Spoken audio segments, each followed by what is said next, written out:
바이든 뭐 이해하려고 노력하지 마라라는 댓글을 달아주셨습니다. 크리스티나 호님. 네. 저도 무슨 말씀이신지 알겠습니다.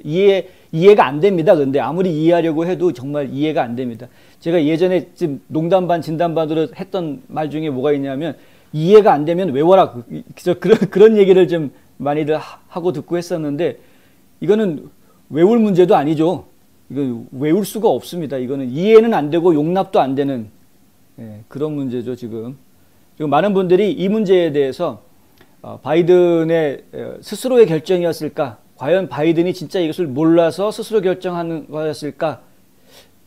이것이 누군가 뒤에서 배후 세력이 있어서 뒤에서 누가 조장을 해서 이런 문제가 생긴 것이 아닌가? 이렇게 의혹을 제기하시는 분들도 있습니다. 합리적으로 그렇게 의심할 수 있는 부분들이 없잖아 있기는 있습니다. 그렇지 않다면 그렇게 똥꼬집을 부릴 이유가 없는 것이죠. 참모들이 시간이 더 필요하다라고 계속해서 이야기를 했음에도 불구하고 그냥 똥꼬집을 부렸던 것은 자기한테 그렇게 누군가가 시키는 사람이 있었기 때문이 아니었을까. 스스로가 납득을 했다면 자기 생각을 바꿀 수도 있었을 텐데 그렇게 바꾸지 않고 계속 철수를 강행했던 것은 결국에는 누군가의 지시로 움직이고 있었기 때문에 그랬던 것이 아니냐라는 이제 합리적인 의심 같은 거 저희가 해볼 수가 있습니다. 그리고 사실 그 배후 인물이 오바마가 아니냐라는 이야기도 많은 사람들이 지금 제기하고 있는 내용들입니다.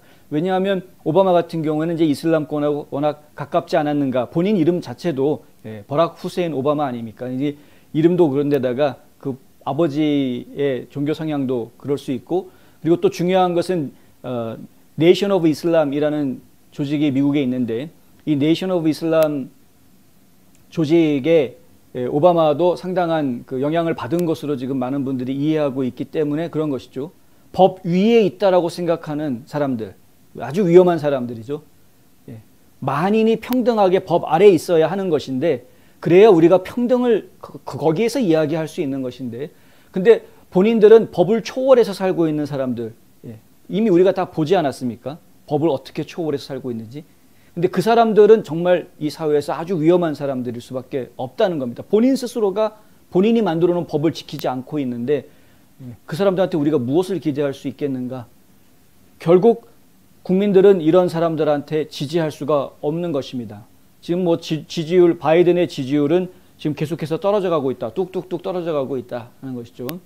지금 이제 USA Today도 좌편향 언론인데 USA Today가 내놓은 여론조사에서도 41%밖에 안 된다, 지지율이. 그 다음에 반대하는 분들, 부정적으로 대답한 사람들이 55%를 차지하고 있다. 이거는 우파 성향의, 그러니까 보수적인 성향의 여론조사 기관인 라스무센에서 내놓은 것과 같습니다. 55% 반대 세력이 55%라는 것은. 근데 그런 것을 보면은 지금 바이든이 결국에는 조만간에 좌파들로부터 팽을 당하는 날이 올지도 모르겠다라고 우리는 기대를 하고 있으나 그럼에도 불구하고 바이든은 끝까지 믿음을 가지고 있겠죠. 나는 시키는 대로 했으니 나를 팽하지는 않겠지라는 믿음을 가지고 있지 않겠습니까? 참 갑갑하게 짝이 없습니다. 물론 이제 뒤에서 오바마가 시켜서 저렇게 한 것이다 라는 그런 이야기는 저희가 그냥 의혹 수준으로밖에는 이야기할 수 없는 게 안타깝기는 합니다. 지금 그것이 실체적인 사실이다라고는 저희가 감히 얘기를 못하는데 증거가 없기 때문에 심증은 있으나 물증이 없다 뭐 이런 것이죠. 그러니까 지금 이제 함부로 얘기를 저희가 하지는 못하지만 어쨌든 분명한 것은 의심은 상당히 많이 된다. 그리고 그 피해는 지금 미국 국민들이 받게 됐다라는 부분은 분명한 사실입니다. 바이든은 수만 명의 미군과 수십억 달러의 작전 장비를 철수하기 전에 아군들을 철수시켰을 뿐만 아니라 탈레반이 임박했다라는 것을 알고 있었음에도 불구하고 자리를 비우고 휴가를 떠났던 인물입니다. 당연히 지지율이 떨어질 수밖에 없죠. 사실 지지율은 진작부터 떨어졌어야 했습니다. 왜? 한 행동 중에 지금 대통령으로 취임해서 한 여러 가지 행동들 중에 잘한 게 없습니다. 잘한 게. 지금 몇 가지 말씀을 드리자면 코로나 바이러스 대처에 대해서도 제대로 한 게 없습니다. 언제까지 뭐 하겠다 자꾸 숫자만 이야기하고 뭐 거기에 껴맞추려고 힘들게만 만들었지 실질적으로 도움을 준 거 없다. 인플레이션 대응에 대해서도 지금 상당히 불만이 많이 쌓일 수밖에 없죠. 많은 국민들이 지금 물가가 지금 급하게 올라가고 있는 부분에 대해서 굉장히 두려워하고 걱정하고 있는데 지금 정부는 아무런 대책을 내놓지 못하고 있는, 결국 인플레이션은 다시 꺾일 거다라는 말만 지금 무성하게 하고 있는. 그런데 실제로 이 분위기가 그렇게 되지 않을 것 같으니까 조만간에 어쩌면은 지금 테이퍼링 시작하고 연방에서 금리를 올릴 것, 기준금리를 올릴 것 같다라는 이야기들이 지금 여기저기에서 지금 나오고 있고, 그것 때문에 주식시장이 지금 어려워지고 있고, 주식이 지금 힘들어지고 있으니까 엉뚱하게 지금 암호화폐 같은 것들이 지금 갑자기 인기를 끌고 있는, 아주 어수선한 금융시장 자체가 지금 상당히 어수선하게 지금 돌아가고 있는 모습을 저희가 보고 있습니다. 남부국경 위기, 이거 어떻게 할 겁니까? 완전히 엉터리 아닙니까? 남부국경 너무나 뚫려가지고 사람들이 막 들어오는, 더군다나 지금 최근에 허리케인 뭐 이런 것 때문에 폭우가 내리면서 시설들이 많이 파손됐다고 합니다. 이렇게 시설들이 많이 파손돼 있으니 구멍들이 많이 뚫려 있다는 이야기겠죠. 더 많은 사람들이 불법으로 넘어올 수 있는 구멍들이 여기저기 숭숭 뚫리고 있는 겁니다. 지금 점점 더 심각해져 가는 것입니다. 여기에다가 아프간 사태가 터졌죠.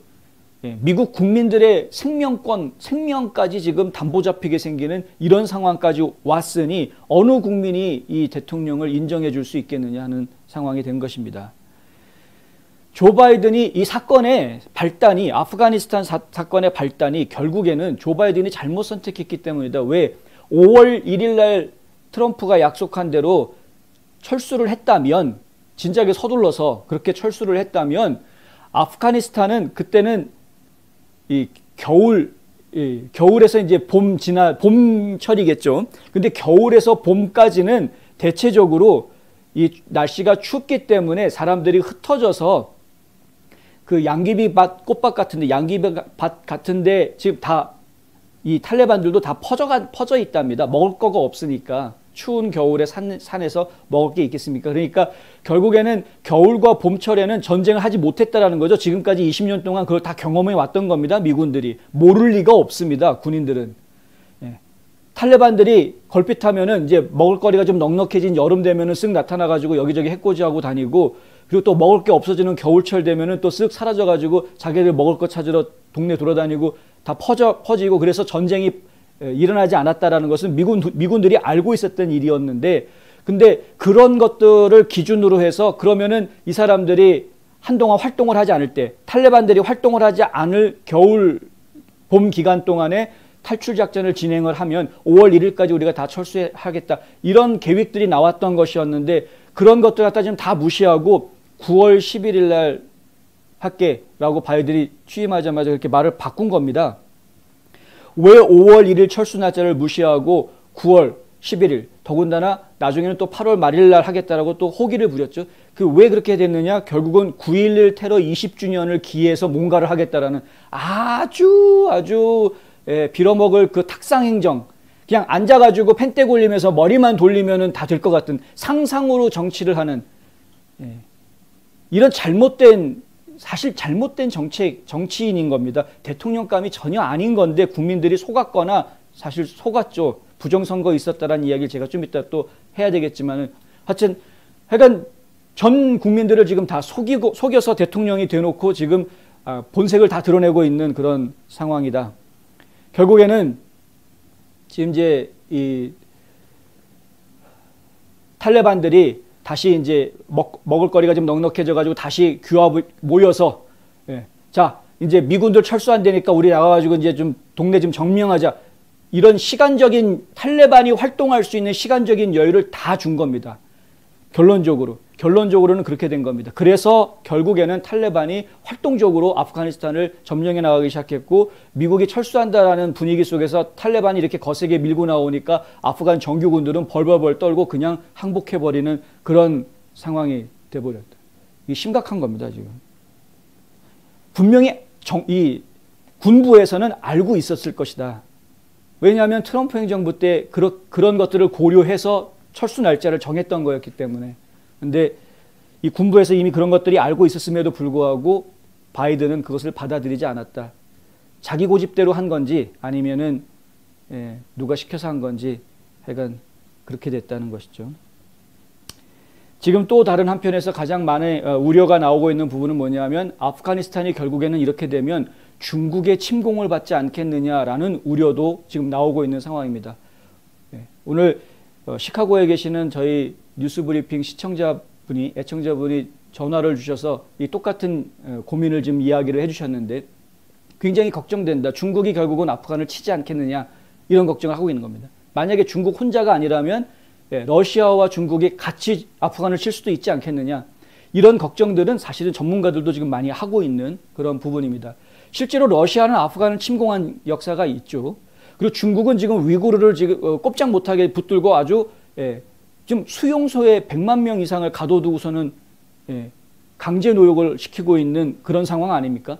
근데 그런 상황에서 아프간도 얼마든지 넘볼 수 있다라는 겁니다.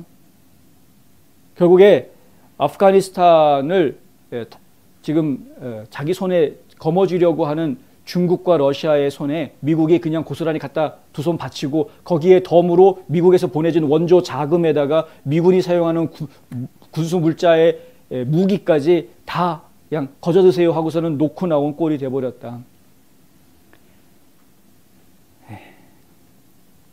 G7 정상회의가 지금 끝나는 대로 어떤 결과가 나오는지 내용을 좀 정리해서 내일 다시 보도를 더 해드리도록 하겠습니다. 지금 영국에서 오늘 하는 G7 정상회담을 주재를 하기로 되어 있는데 영국은 아예 국회 차원에서 바이든은 바보다, 바이든은 정신 나갔다, 저거 아주 큰 실수한 거다라고 딱 지금 못을 받고 선을 그어놓은 상태이기 때문에 지금 뭐 바이든은 이제 동맹국들 앞에서 체면은 다 국인 것이고요. 아무도 이제 바이든을 인정하지 않습니다. 미국의 대통령이라는 그 직함 하나만 가지고 뭐 존중해 줄지는 모르겠으나 지금 어느 누구도 동맹국들은 미국 바이든의 결정을 믿고 우리가 지금 움직일 수가 없다라는 입장을 분명하게 보이고 있기 때문에 G7 정상회담의 결과가 어떻게 나올지 저희가 좀 지켜보도록 하겠습니다.